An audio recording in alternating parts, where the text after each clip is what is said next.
Hello fellow simmers, it's Samuel Beeman of BLS here and welcome to another Train Simulator Classic review video. Today we're going to be looking at a newly released product by Digital Traction, which is the LMS Twins Diesel Locos Pack numbers 10,000 and 10,001.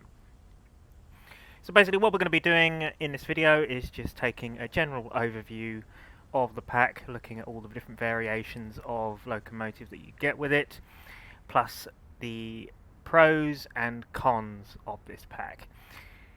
So first of all, I just want to say to Digital Traction that it's great to see somebody finally doing diesel locomotives for Train Simulator Classic, because heritage diesels is something that is often overlooked, and it's great to see that somebody is attempting to make more diesel locomotives, heritage diesel locomotives for the game. So yeah, excellent. It's brilliant to see that. So I have had a look at this pack prior to the video, so this is not a first look. I have had a little look at it, and I'm not going to say too much about it at the moment because I don't want to spoil my thoughts right at the beginning of the video, because you know that will just spoil it. So I'm just going to let you guys watch the video, and I'm going to share my overall thoughts towards the end of the video this time rather than right at the beginning. So you know, you'll have to wait and see. Anyhow, what we're going to do to start off this video is we're going to start looking at the manual. So this is the manual that we have with the LMS Twins diesel locos. So obviously we scroll down. It gives us a little bit of history about the locomotives, that these were produced sort of the late 1930s. Well, the late 1930s, the railways of Great Britain were beginning to experiment with the diesel traction as a potential alternative to steam. Advances in diesel engine technology on the continent, particularly in Germany and Switzerland, had shown that internal combustion locomotives could offer cleaner, more economical running compared to the coal-fired engines. I'm not going to read all of this, so if you guys want to give this a read, then, you know, please pause the video and have a little bit of a read. So it just shows, you know, that experimental diesels started happening and occurring in the 1930s, so very early on, believe it or not, which is very interesting. I didn't actually know that it was that early on that diesels were actually, you know, coming into play. So that is a useful bit of information to learn about. So yeah, so obviously this is all the information about the LMS Twins and, you know, what they're all about basically. Obviously both locomotives are fitted with the English Electric 16 SVT diesel engines, which I believe are... yeah, I'm just going to double check that actually, because this was an interesting one, because I remember when these were first announced from Digital Traction, I was a little bit concerned on what the sound sets that they were going to be using, because at first they said that it was altered Class 37 sounds, which would be wrong for these type of machines. Obviously doing my research, I had a little look into the LMS Twins and found out that the prime mover of these locomotives is the English Electric 16 SVT Mark 1. So they have got that right there. It is indeed the 16 SVT Mark 1 of the engine. So this is the first version of the engine. And fun enough, the locomotive that also has a 16 SVT engine is the Class 40. So, which begs the question of whether these sounded similar or exactly the same to the Class 40s. Certainly the exhaust positioning on the roof is very similar to the Class 40, and yeah, basically a lot of it is very similar. It's just the Mark 1 version of the Class 40 engine basically. So to use 37 sounds on these wouldn't technically be 100% accurate. It would be more leaning towards the Class 40, which I did mention within the comments section when they first announced this. And believe it or not, they have actually taken it on board, and we will see that when we've placed the locomotives down. They have taken that on board and taken that into consideration, so fair enough on that part. So we'll have a look. Obviously, you know, I hope you've been reading that while I've been yabbering on.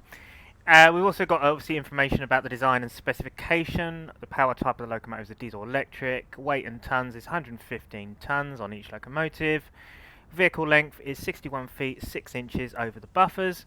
Build date was between 1947 and 1948. Power output is 1,600 horsepower per unit and 3,200 horsepower when worked in multiple. Total scrapped 2, so both units were withdrawn in 1963 and cut up in 1968. Total produced was only 2, which is numbers 10,000 and 10,001. The fuel capacity is 820 gallons per locomotive. So, yeah, they were very short-lived. In matter of speaking, yeah, short-lived, only about 20 years, really, in service. So, not very long. Whether they were successful or not is a question. Not really sure whether they were, to be honest. Most prototype locos were deemed, you know, not the best in the means of reliability, but for what they are, I believe a lot of English electric designs of today followed after these, so they were kind of the entry point to the English electric locomotives in general. So I guess they played their part in history for sure. So it tells us here as well what stock is included with the add-ons. We've got 10,000 LMS black livery with LMS logo, 10,001 LMS black livery with LMS logo, which is fictional. LMS 10,001 in LMS black livery with no LMS logos as per the prototype. LMS 10,000 BR early black livery. LMS 10,001 BR early black livery. LMS 10,000 BR green with lake crest. LMS 10,001 BR green with lake crest. We then have LMS 10,000 in lined BR green with lake crest, and LMS 10,001 in lined BR green with lake crest. Now, what's interesting here, in amongst all these liveries, there is actually one missing, and I believe it is LMS number 10,001 in just standard BR green, sorry, but with a small yellow warning panel. This did actually happen. It's a livery that they seem to have overlooked and not included with it, which is a shame. So there was a yellow panel version of 10,001 in BR green at some stage. If you want to take a look, search up on Google, you'll find it. But yeah, so that is a downside to this, that they've actually missed a variant of 10,001. So there is a picture of the Loco. Doesn't look too bad from the photos. To be honest, it was, that was something that I will say kind of drew you a little bit towards it, was the advertising photos. Didn't actually look too bad, in all honesty. But we'll have a look in game soon to see whether our mindset has changed on that. So features: automatic driver change ends, lamps, lights and disc head codes, wobbly speedo and other gauges, working interior lights, sanders, headboards, simulated deadman's pedals with Loco changeover valve, master key, custom traction motor and generator physics with cab indicators, custom exhaust effects, custom fan animation based on load/weather, custom sounds, quick drives, 3 scenarios and 1 free roam. So in the means of features, yep, there is a few there to enjoy in the means of in that department. So headboards here, we've got a number of headboards that are provided with the Loco. These can be set by pressing B/Shift B, and also the RV field third number when placing the locomotive for AI traffic, etc. See below. Off, Irish Mail, Royal Scot, Thames Clyde Express. So there's not really a huge amount of headboards that come with this, but then to be fair, I'm not sure whether these locos carried many of them, so that's probably down to that. But it's good to see that you can actually place headboards on the locos in the locomotive scripting when placing it down in the scenario editor, so then obviously that's good for use as AI traffic in scenarios. We've also got lamps, lights and discs which have been provided. The option is set in lamps, lights or discs with the Loco, with variations for LMS and BR Locos. Lamps are selected by pressing H on the keyboard, then control 1 to 4, control 1 to 6 for BR. Pressing H again will change them to the opposite end. Pressing control D will convert them into discs and toggle back. Lights are controlled from the cab where the second man sits. They can be turned on by using the Loco console, A side, B side and tail lamps. Then by pressing control 1 to 4, control 1 to 6 for BR. Locomotive numbers in scenarios. It is possible to set various features on and off using the locomotive number within the scenario editor for both the player train and AI services. 3 numbers are entered in the RV field ABC, where A controls the head code, C below, B controls the lamps or discs, C controls headboards, 0 for off and then 1 to 3. Head codes for early LMS locos. Class A, lamps, headlamp 2, Class B, Class C, Class D, Class E, Class F. Yeah, so they've done all of the head codes as situated.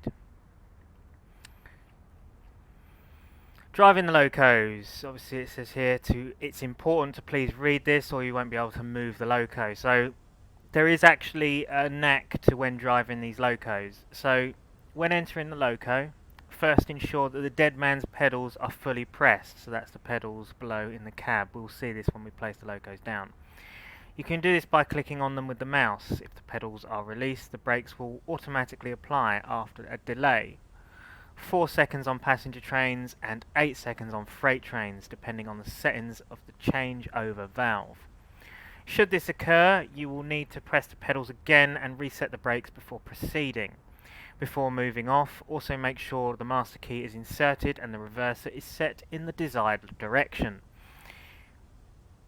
Or, technically speaking, you'll put the master key in and then you would have the reverser in the neutral engine only position before moving off, because you wouldn't technically put it in gear until you've gained the permission to proceed. You know, you've got the guard's whistle and off you go. So, yeah, just FYI. So we also have the diagram for the cab, which is quite a nice feature, to be fair, within this manual. Obviously we've got all of the numbers pointing to the various controls that are within the cab, and all of the numbers, and basically just telling us where everything is. And also it shows us the second man side as well. Again, features like this is good, so we know exactly where everything is. We have notes about the traction motors as well. There are other bits and pieces here. See, this kind of stuff is interesting. I quite like little bits and pieces here that they put into into the scripting of the locos. And also I like how they've added the fans. Depending on the weather conditions, it will it will go off a lot more. Obviously, in summer it works harder. In winter, in winter it doesn't need it as much, which I think is a nice, a nice little touch. Something, something interesting, something, a bit more immersive in that respect. So yeah, and apparently the whole system is smooth, so it feels natural and not jerky. Cool. 3 scenarios are provided for the Dovetail Games Crew to Hollywood, DTG Crew to Holyhead route, and the Just Trains Midland Main Line Hope Valley route, as well as the Dovetail Games Settled Carlisle line. You'll also need the Stainmore route from Steam Sound Supreme installed for stock and free roam, so that's for like the free roam and the stock provided in the scenarios. And then this just sort of lists the scenarios that we have for come with this and the free roam. And yeah, and that's basically the manual. So there is quite a lot of information there, relatively well written. So, I mean, there is one spelling mistake, which I did notice further down. Where is that? Let's see if I can find it again. There we go. The Carlisle there is spelt wrong. It's just a small spelling mistake there, but it's nothing too drastic. The only thing that this doesn't have within this manual is how to install the actual product, which is quite a big thing, especially obviously if you are buying this as a DLC and you're quite new to the game. You don't really understand how to install it. However, there is a README that comes with the pack as situated here, which unfortunately also does not tell you really how to install it. It just literally says install via installer provided. Please follow on-screen instructions, see our website how to install. And the so-called installer that has been included with this package is an RWP file, which is very, very old-fashioned now. It's very outdated, an outdated way of installing DLC, to say the least. So obviously, for those of you who don't know, this is using the Railworks package manager to make use of the installing the DLC. There is actually a way that you can actually open RWP files via WinRAR. If you have the software WinRAR, you can actually open it up and copy and paste the asset and content folder into your Railworks directory, which is how I did it. But obviously, installing RWP files are a very long process, and it just is not the way to install DLC anymore, really. It's something that has gone out of fashion now. It's very 2013. It's very old and outdated. So yeah, if I was to provide some constructive feedback towards this to DT, I would say, please guys, look into an installer or something. If you're gonna be serious about this and start producing add-ons like regularly again, yeah, just use an installer or just a different way of of packaging up the DLC, because this is just not the way to do things anymore. It's old and it's outdated. Anyway, so now that we've gone through that, and obviously the installation instructions, which are pretty much non-existent in here, and you have to go over to the website to actually have a look, let's actually get into game and have a look to see the locomotives in action. So I briefly loaded up a free roam on the Kuju East Coast main line, obviously because it's been quicker, just to load it up, and we've got plenty of lines here to look at what we want to look at. So we can see here we've got the list of locos here. So we've got DT LMS 10,000 Black Early Crest. So we place that down as our first locomotive. There she is. So these have been textured, I believe, with Substance Painter, which is a very interesting and new method to, texture stuff within Train Sim. I know that some of us in BLS have started to have a little play around with it and start to use it for some bits and pieces. But it's basically a new method for texturing locomotives and reskins within the simulator. So it's being used a little bit more often these days.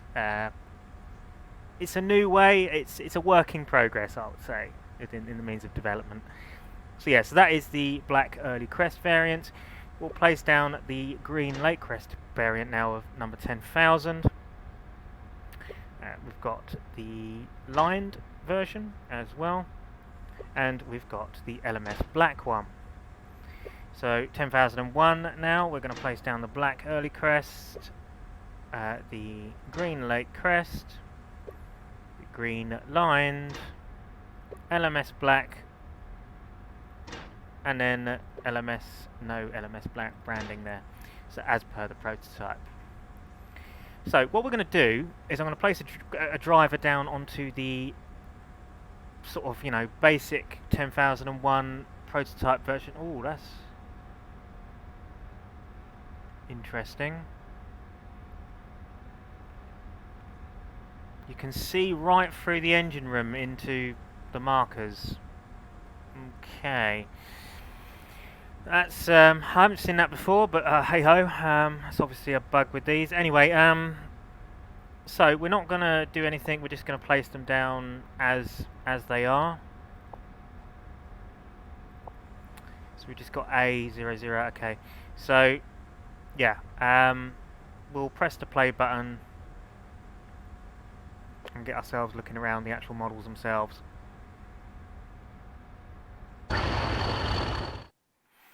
Okay, so here we are. Let's have a look at the variations we get with the pack and the overall modelling on the Loco. So here we have LMS number 10,000 in the Lake Crest BR Black livery. For some reason, they all have tail lights on when you've just sat them in the, dead and in the siding, which is a bit odd. But yeah, so that's a bit strange. They all seem to have, yeah. Yeah, okay, so let's just have a look round, shall we? First things first, I mean, look at these textures. Look, this has not been done properly in the means of, exporting into the game with Substance. It's very, very shiny. It's very, very Kuju alpha layer resemblance. I mean, just look at the buffers, how shiny they are. This is this kind of stuff we used to see on old Kuju models, such as like the Black 5 and 7F. Again, it just doesn't look great at all, does it? Yeah, no. Buffer textures are meh. Body side, it's okay, I suppose, but again, the alpha layers could have been turned down slightly and not as shiny. In the means of the modelling itself, it's not terrible, but as I say, I just think that the texturing and the alpha layers just looks a bit shit, really. It just kind of spoils what is a relatively good model. We do have 3D plates on the locomotive's body side, and obviously we've got the nice 3D numbers there, with a nice hint of weathering on there as well, which sort of brings it out, gives it a bit more of a realistic look. So the weathering is pretty nice on it. I really admire the efforts into going to making it look weathered in places, and especially the roof, which, to be honest with you, the roof itself in the means of texturing looks a hell lot better than what the body side does. This is the kind of textures that we want to be looking for. It's not too shiny, and there's not too much in the means of alpha layers going on there. It's looking pretty smart, isn't it? The roof itself is not too bad.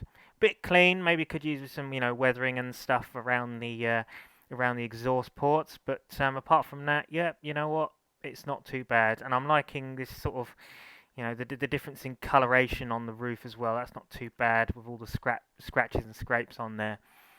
It's not to AP standards or anything like that, but it's it's not terrible. It's looking nice. It's pretty it's pretty good quality. It's not too bad. You can see what I meant by the exhaust ports being similar to that of the Class 40s or Class 50s. You can see with them sort of four exhaust ports, two sort of either side. You can see the resemblance to the Class 40 and Class 50 there. It does only have one horn. These were only fitted with one hooter. Obviously, there was no two-tone horn when these were first introduced. A bit like when because obviously these were, bear in mind, these were produced in 1947 or during the 40s. When steam was still very much active on the main line. So a lot of the steam engines would have just the one whistle, the one tone, so it makes sense for these diesels to just have the one trumpet, as it were, because two tones were not really a thing back then. It wasn't really something that was a regular occurrence. But yeah, I know that these are relatively popular. A lot of people do like these locos. There's just something about them that they like. So it's nice to see someone has attempted to create these for TS. It's obviously, as I say, it's something that I'm sure some of people would enjoy, and it's just great in general to see heritage diesels being looked at for Train Simulator. But yeah, the bonnet itself, the texturing, it's all right. Again, it's just not brilliant. yeah, it's not great. And if we look inside the cab as well, I mean, this is on the outside. It's not brilliant. And what the hell is this guy? Um, this this driver model is god awful. It looks like I don't know, somebody from The Sims or something. It's just really really bad. Yeah, just not a very good driver model at all. Um, but yeah, it's in a means of livery application on the BR Black, not too bad. Um, we come over to the green one now. Yeah, again, yeah, very shiny.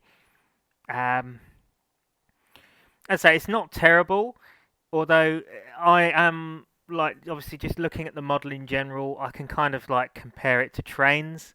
It's almost a bit like a trains model that's been exported into TS Classic. It's not what I consider a train simulator classic Loco. It's not really, I'm comparing it to trains really. It looks like a trains model that's been exported into the game. It's not, rather than a train sim model. It's not, it's there is elements of this which could be majorly improved upon. This British Railways logo is not great either. It looks very kind of pixelated in places, and you can see areas where it hasn't been clean cut.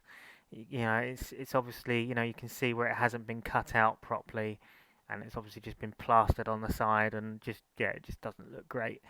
Um, but yeah, as I say, in the means of the modelling on these, it's not terrible, but as I say, the textures on it kind of spoil it.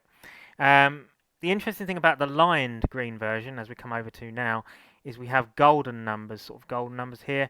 Although these golden numbers are looking, yeah, the textures on those are looking really, really shite, actually.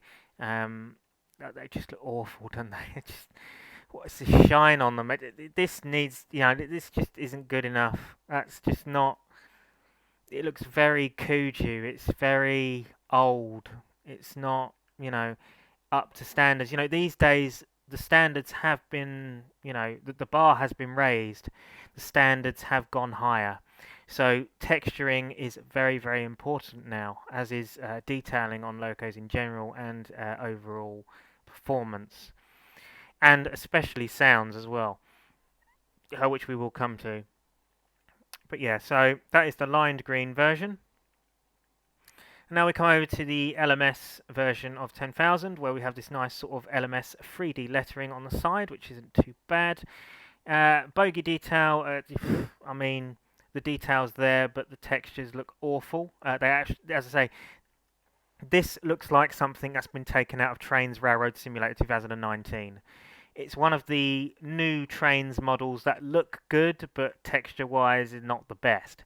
That's kind of the vibes that I get from these models. Um, yeah, so that's that basically. And in 10,001, you've got pretty much the same versions as we just looked at on number 10,000, but just for 10,001. As I say, it would have been nice for them to add the yellow panel version of 10,001. That's one thing I would say, but obviously they haven't done that, and I've missed out a version there that they could have added. We do have these grills on the side though, which are 3D as well, which is quite nice, and all of the gubbins like these, obviously these other bits and pieces. I don't know what they're for, but they're there and present and as they should be. And also, what I do quite like about the 10,000 and 10,001 twins is they have these like portholes as well. It's kind of like resembles like American logos. It's very like it does look very American. It's not. It doesn't look 100% British. It sort of looks like a mixture of British and foreign. It's a very sort of unique design. These also iconic sort of double windows as well, which we saw on sort of very early BR diesel types like the Class 22s, Class 29s, etc. So you have those as well. And yeah, it's a very interesting and quirky looking thing. And it's a fair play for somebody to bring it into the game, and so for us to actually have it in here. What I'm actually going to do is I'm going to take a photo of these, just so we have something for a thumbnail. Whether I'll use this as a thumbnail, I do not know. I'm just going to take a variety of different photos, just in case we want to have some kind of We need to have a thumbnail for these, basically.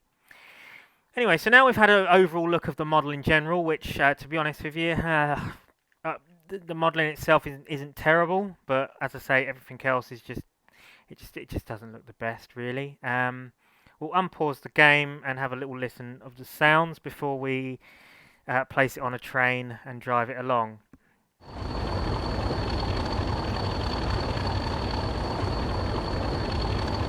Okay, so as you can hear from the sounds at the moment, it's sort of a recycled Class 40 sound set from the original Digital Traction Class 40 add-on pack for Train Simulator.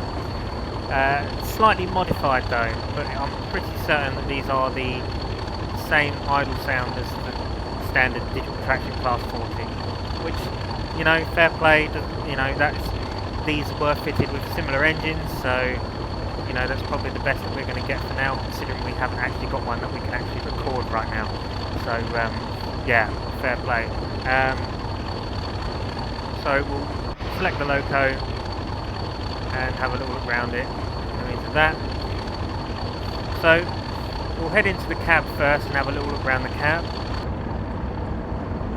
Okay, so this is the cab interior, which, to be honest with you, when I first looked at this, I thought it looked absolutely terrible, which it does. Yeah, this texturing is really not good at all, is it? I mean, just look what the hell is this? These alphas, these shiny effects on the, you know, on the sun, you know, it honestly does look like the cab from a Trains model, one that's been, you know, from Trains Railroad Simulator. This does not feel like a model from Train Simulator Classic. We also have two cab views, or two view positions in the cabs. We've got obviously the main driver's end, and then obviously the second man side where you can operate all the lights and stuff.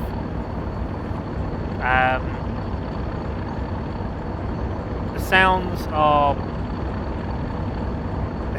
low quality, they are just not the best. Obviously we'll delve into more of those as we get this on the train. But what I will do in the means of sounds at the moment is show you the horn, which I'll just do now.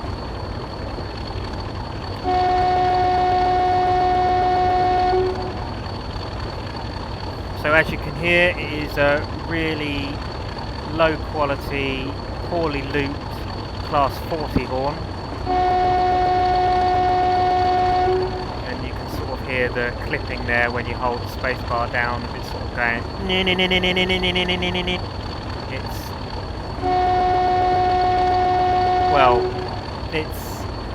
You can hear the popping noise of it. It's like the sound is looped. The actual sound of the horn is looped nicely, but you can hear this sort of glitch of the popping noise, which sounds, bleh, you know, it's just not good, is it, really? Yeah, that needs looking into. So headboards were done by Control B or Shift B. No, B in general, wasn't it? There we go. So yeah, if we press B, it puts the headboards on there. So we've got the Irish mail. Let's have a look to see if that's... Okay. So it's not even connected to the lamp bracket. It's literally floating off the lamp bracket. So yep, very poor child object positioning there, which is yeah, really bad actually. Irish mail. Oh. Okay, with Irish mail, yeah. Raw Scott. I mean, in the means of the models of the headboards, the texturing on them isn't actually that bad. It's looking really quite nice. So fair play to them on that. Again, they seem to all be hanging off the lamp iron and not even attached, which is very poor. These should be wrapped around the lamp iron, which they aren't. But in the means of detail on these headboards, they're not terrible. We've even got, like, you know, marks and scrapes on them. You know, the texturing is actually quite nice. But they are just very badly positioned, which, you know, for a payware product, that is pretty lazy. If you press Control 1, on stopping passenger class B. So if we press H now, it puts the lamp on the top bracket. Then we can take it off. So if we press Control 2, partially fitted express freight, press H, then it doesn't actually do anything, which is interesting. I don't actually know what these lamps are doing.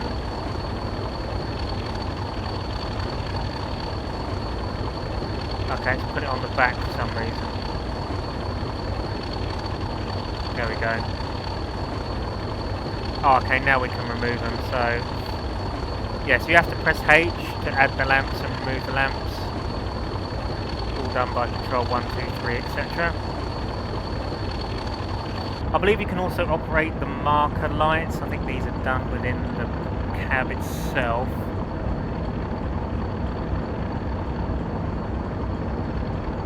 Marker light A side switch.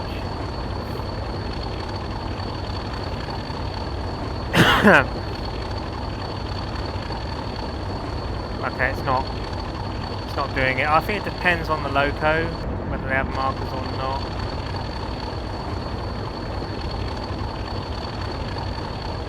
But yeah. Tail light.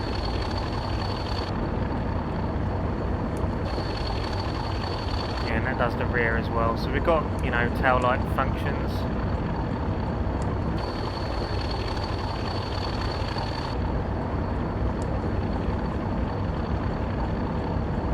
Got our nose light.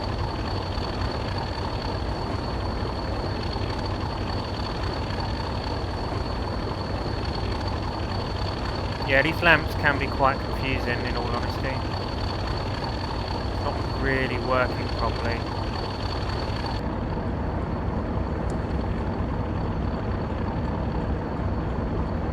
Got cab heater immersion, which doesn't work.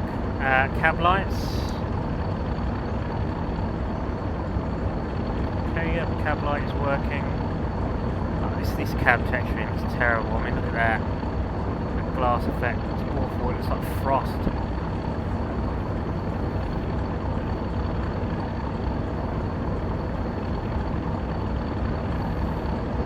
Yeah, just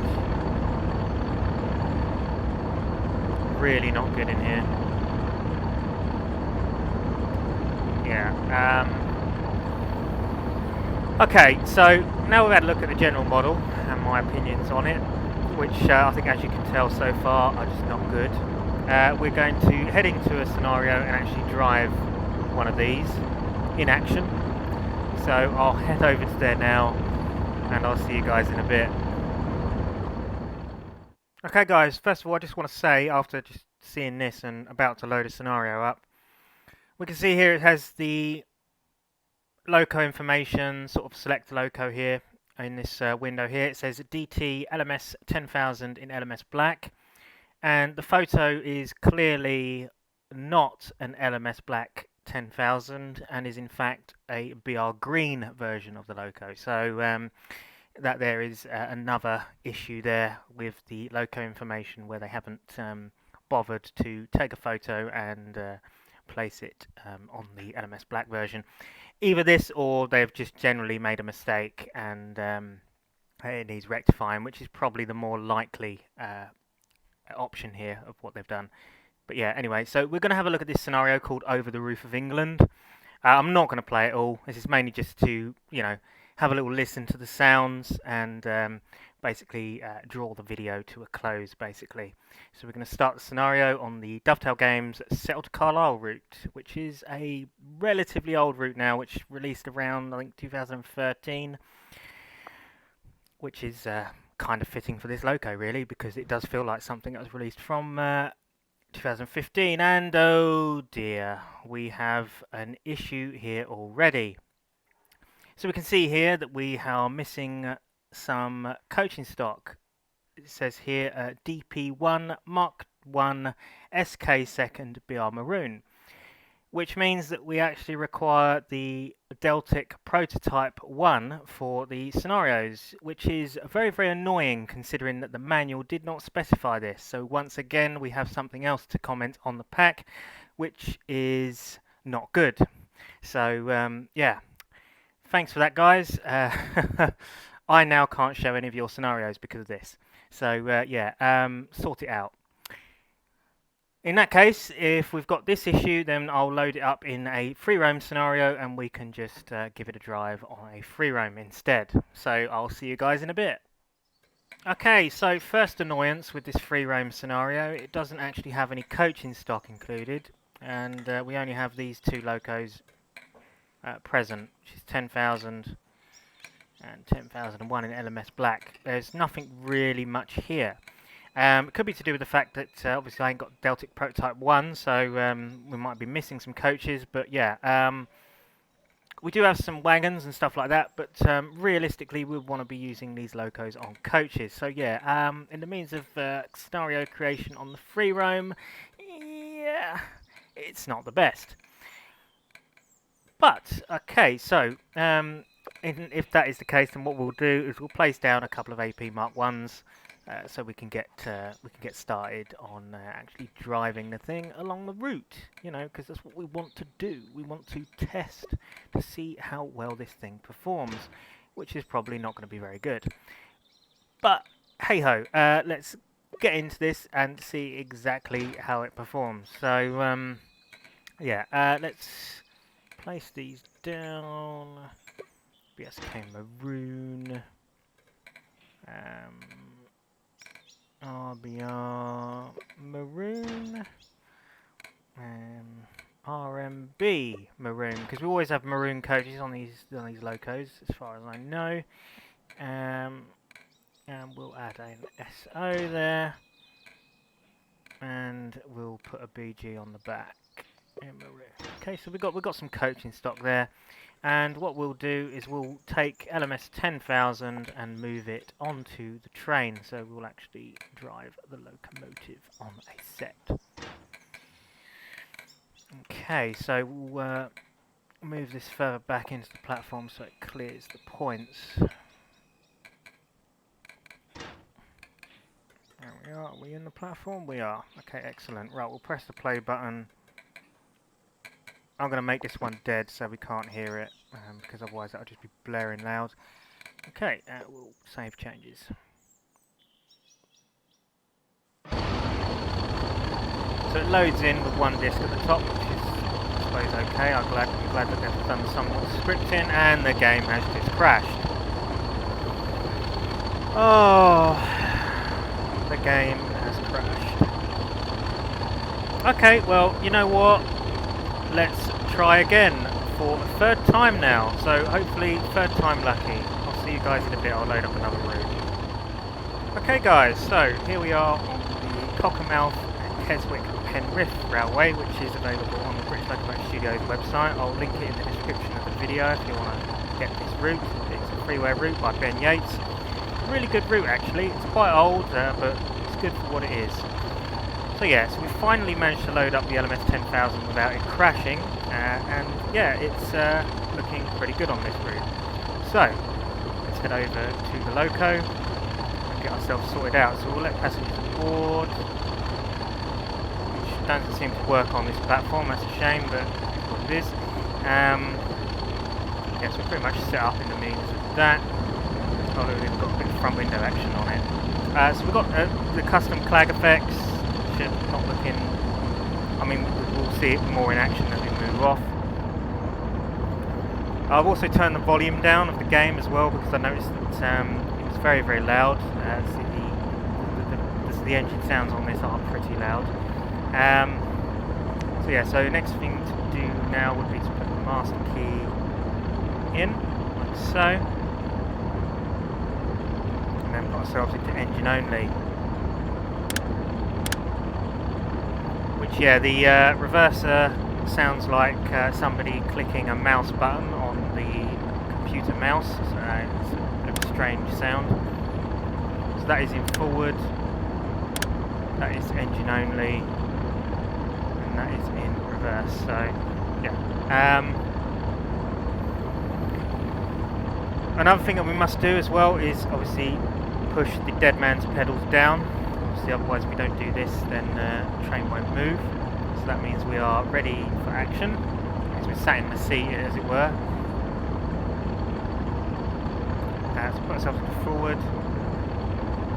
And we'll release the brakes. Yeah, listen to this brake sound. This brake sound is amazing. I mean, listen to this.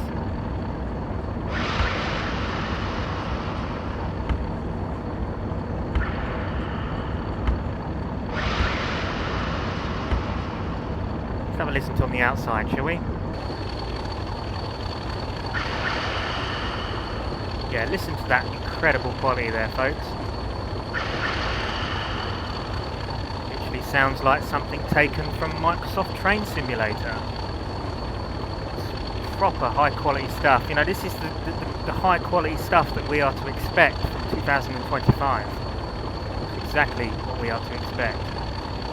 Anyway, ignoring the rather terrible brake sound, let's get ourselves underway. So we're all ready to pretty much go. I'll center the player to make sure our points are set, which they are looking set. We are set. So we could potentially start moving off. So on this occasion, what I'm going to do is when we move off, I'm going to head into the window hand camera so we can hear some of them awesome engine sounds in action as we depart Cockermouth. Okay, our speed limit is 30. Keep that in mind. Right, off we go. So we've got a red signal, but it won't let me tab it. Okay, well we're going to have to proceed at danger then. Right.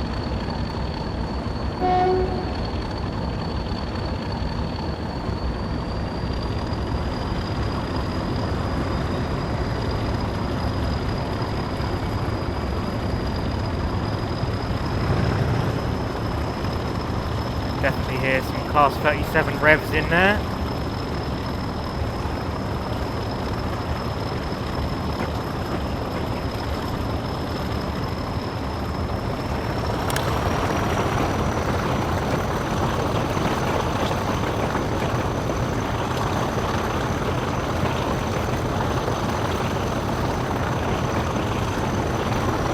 Yeah, signals are broken. I think I should have restarted the scenario. Just ignore that. Listen to that clatter, folks. That there is the sound of Kuju clatter from 2007.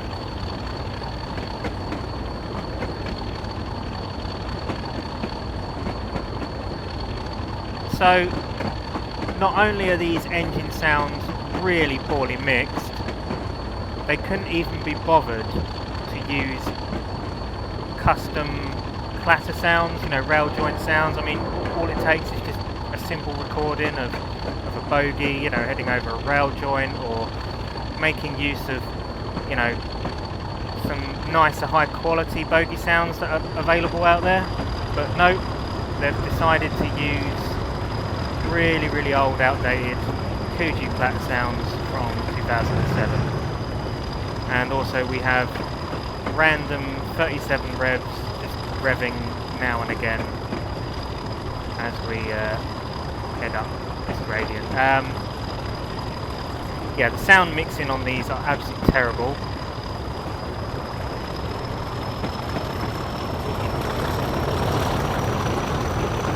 I mean, it's just... I don't find this an enjoyable thing to drive.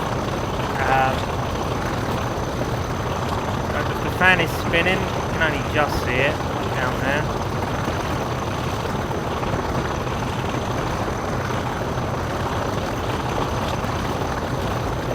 I mean, I suppose the full thrash recordings, they're not the worst. They're okay, they're not terrible. I have heard worse before. But it's the mixing of the sounds, the whole, you know, sounds in general are just really badly mixed together. And also, every time we shut off the throttle, so we can't actually put it in the on position, which is a bit annoying, so we have to shut off. But every time we do shut off, in the exterior camera, you can still hear the clicking sound, like as if you were in the cab.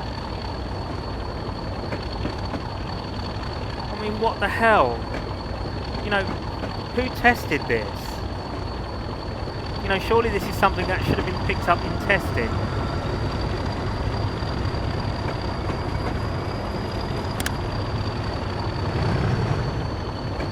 Also, the revs of the 37, it just doesn't work. It's like it revs. Look, okay, so let's have a look, shall we? So if I put ourselves into 20% throttle and then go straight down again.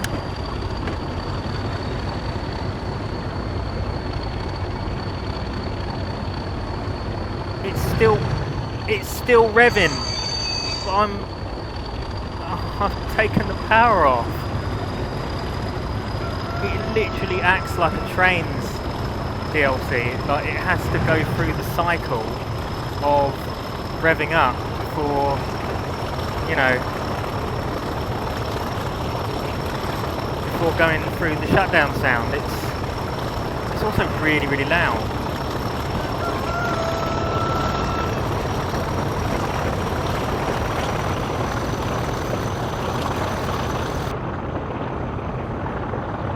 A bit more quiet and muffled in the cab, which that's a bit, well, is it to be expected? Depends, because some cab environments are relatively loud in real life. As far as I know, do we have instrument lights? Okay, we do.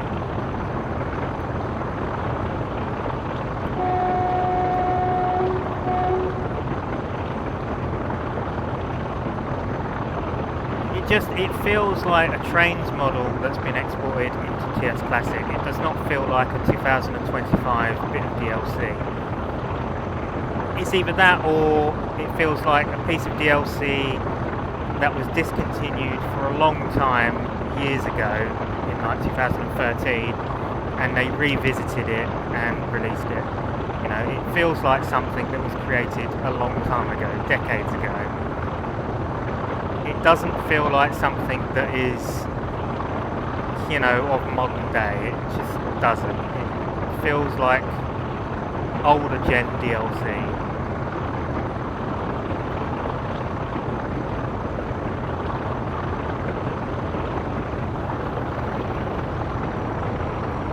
So I will get to the next station, and I'm going to show you something else with this sound set.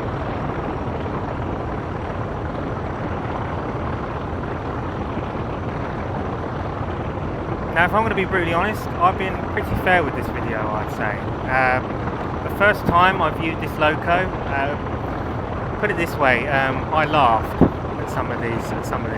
You know, I laughed at how bad the driver model looked. I laughed at how crap the sound mixing was. It is laughable, and I'll tell you exactly why it is laughable, obviously, once we get to the end of the video, and I share my overall thoughts of the pack. And answering that very important question that's been titled in the main title of the video.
Brakes on this are terrible.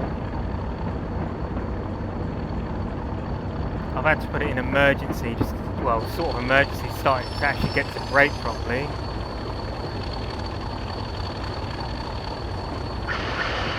Okay, I can't operate the Loco brake, apparently, so I just have to use the train brake whether I like it or not. Is there a Loco brake in this cab? No, we've got a changeover valve. Okay, it doesn't appear to have a Loco brake. That's interesting. Maybe these weren't physically one. I suppose these are old technology after all.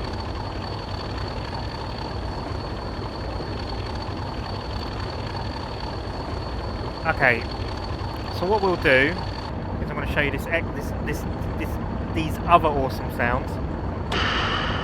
So we'll listen to that really low quality brake sound again when I dump the brakes. We'll put ourselves into engine only, remove the master key, and we'll shut down the engine. Let's have a listen to the shutdown, shall we?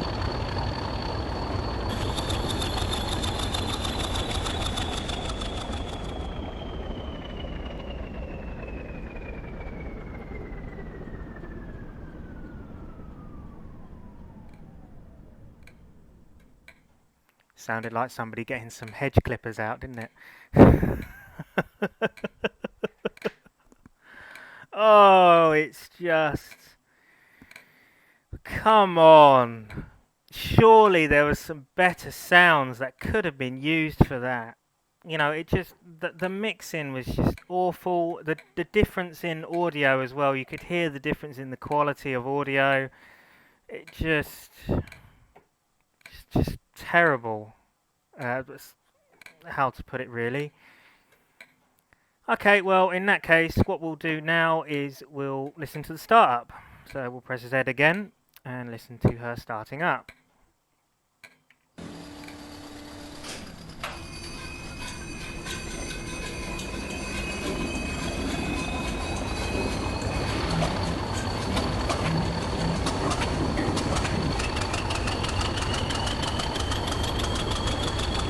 You can hear the idle already playing before the startup's finished.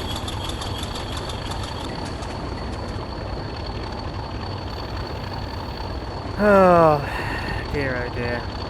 Oh, also, has anyone noticed the bug? The sanding particles decide to just turn on randomly for no reason when you start up the Loco. And the only way to stop this is to turn the sander on and then turn it off again to remove them particles. So that is a bug with this. You can also sort of see a bit of the signal ladder through the engine room windows, which you should be able to.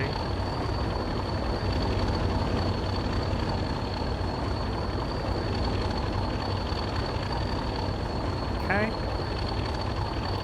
So yeah, start up, not great.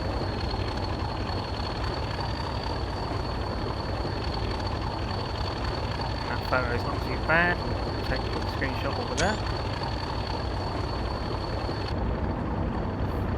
Okay, so we're going to listen to the start up and shutdown. I said I'll have a look at the particles, so that's what we'll do next.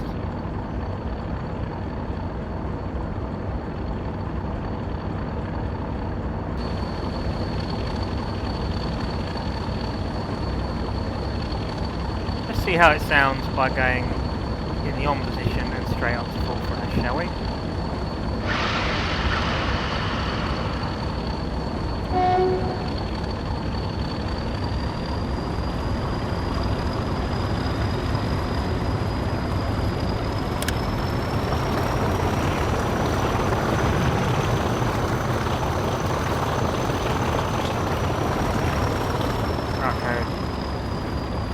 Now we're not moving. What's gone on here then?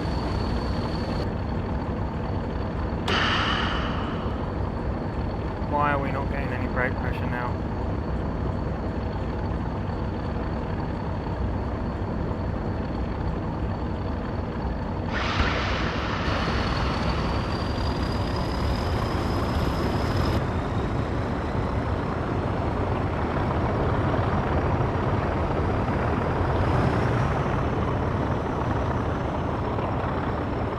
We're literally getting no brake pressure now. Nothing.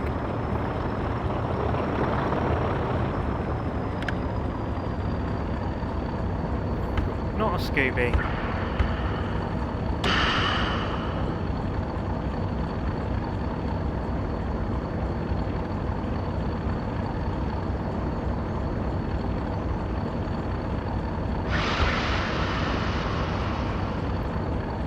Unless we need to wait for the brake pressure to go up after we've started up.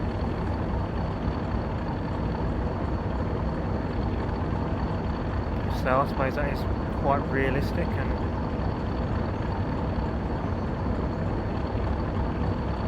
pretty well played.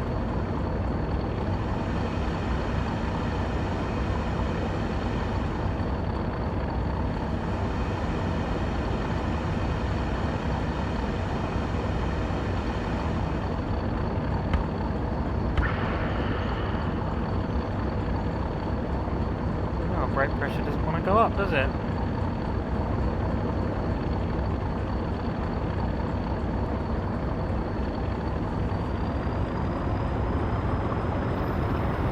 Okay, so it would appear shutting down the Loco kills your brake pressure as well, and it doesn't seem to want to go back up again.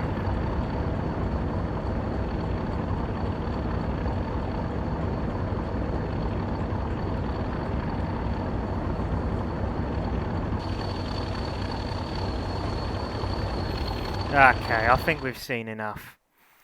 Right. So I'm just going to put this out there, guys. So you know, just so you guys are aware about this. So this new pack is priced at a grand total of £14.99. That's £15. Sort of Caledonia Works prices, if you were. And I'm going to be honest, for this, it's just... I don't even think it's even worth £12. In all honesty, from what I'm getting with this, it's more worth sort of around the £10 mark, and that's at a push. It does have a nice amount of variants of Locos coming with this. Obviously excluding the small yellow warning panels version of 10,001 in green. The modelling itself, as I said, not too bad, but the texturing is god-awful in places, like really, really bad.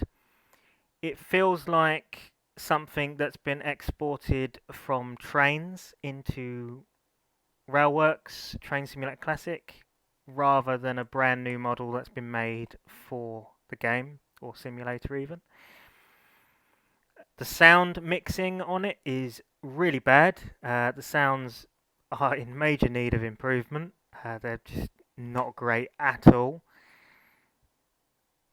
In the means of how it drives, it's okay, but it's not groundbreaking. It's not something that I'd say is like the best thing ever. It has bugs on the startup, as we've seen with the particles underneath the bogie frames for the Sanders, and the fact that we're getting no brake pressure on startup. I believe this happened to me light engine as well, so like Loco, I had this issue as well off video. The cab texturing is crap. It looks like literally something from Trains yet again. I mean, it would be good for Trains. Don't get me wrong, it's good for Trains, but for Train Simulator Classic, Railworks, yeah, no, no, it's just not raising the bar at all. It's not to that level that we expect nowadays from DLC. If we take a look at DLC that have been produced from, say, Bossman Games, which are now Precision Locomotive Developments, Caledonia Works, and Armstrong Powerhouse, Digital Traction are nowhere near that. They are nowhere near to that quality at the moment. And if I was to give them advice, yeah, they really do need to look into their methods of how to raise that bar and how to step up the game a little bit. Your sound mixing needs improving for definite. The texturing needs improving for definite. The testing and overall, you know, development of products needs improving. I've noticed that there has been comments about certain things that Digital Traction have been ignoring. This is especially present on their development posts for the upcoming Class 122 bubble cars, which I myself has continually put in the comments section that the body and overall shape of the body looks completely out of proportion and really does need a looking into. There's a few other people who have said that the overall look of the model is wrong and needs correcting. So I really do hope that they listen to their customers and fix these issues with the body. Otherwise, the chances are it will affect how many sales that bubble car pack will do. So yeah, at present they've been ignoring these comments in a sense, saying that it's a WIP product, it's not finished yet. I mean, I suppose, they could be saying that, which is fair enough. They did say this, but yet months later they're doing liveries and stuff for the locos, or well, units even, and the body shape is still not fixed. So literally they are still working on something that is wrong, when really what they should be doing, instead of making liveries for a model that is inaccurate, they should be correcting the model before moving on to liveries and variations for the unit. So yeah, that's obviously another story, and that can be something for another day. But in the means of the LMS Twins Pack for Train Simulator Classic, is it worth buying? Is obviously the question that has been placed within the title. And I'm afraid my answer to that is going to be no, because there is a lot of problems with this. The sounds are just not that great. The overall textures are not brilliant. The whole thing feels like it's a re-release of something that was made a long time ago. Either that or just an exported model from Trains into Train Simulator Classic. So yeah, I am a little bit disappointed with this, in all honesty. The only pros I can say about this is that it's, the manual was pretty informative in the means of, information about the Loco. But however, it was let down of the fact that it didn't have an installation instructions, and it also didn't have any such information about the requirements needed for the scenarios, like the Deltic Prototype 1 add-on, which is needed. So yeah, there's a few bits missing from it. But I will give Digital Traction credit for making an effort to bring heritage diesels into Train Simulator, because as I said at the beginning of the video, it is a market that is often overlooked, and there is a market for it. And it will be great to see more heritage diesels being produced for Train Simulator. But just not like this. It needs improving. We need better sounds and better textures, because this is not to 2025 standards. This is not to a modern day standards. So there we have it, guys. That is my thoughts and opinions on the Digital Traction LMS Twins Diesel Loco pack for Train Simulator Classic. I hope this video has been informative to you guys. Obviously, if you're interested in your diesels and you do want to buy this, then fair enough.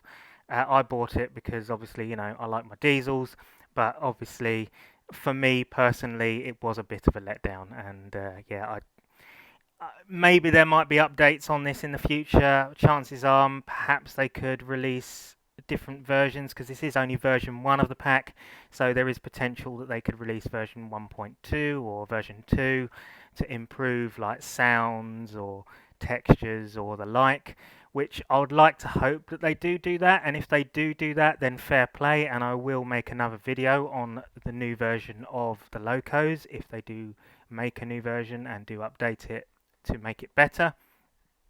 But in this current state, in this current form that it's in on version 1, it's just not a good DLC. It's not a good DLC. I'm sorry, guys. So yeah, anyway, for all of you watching, thank you for watching the video. I hope you've liked what you've seen. Comment, like and subscribe. Let me know your thoughts on Digital Traction's new diesel pack. And yeah, I'll see you in another video. This has been Samuel Beeman of BLS. Goodbye for now.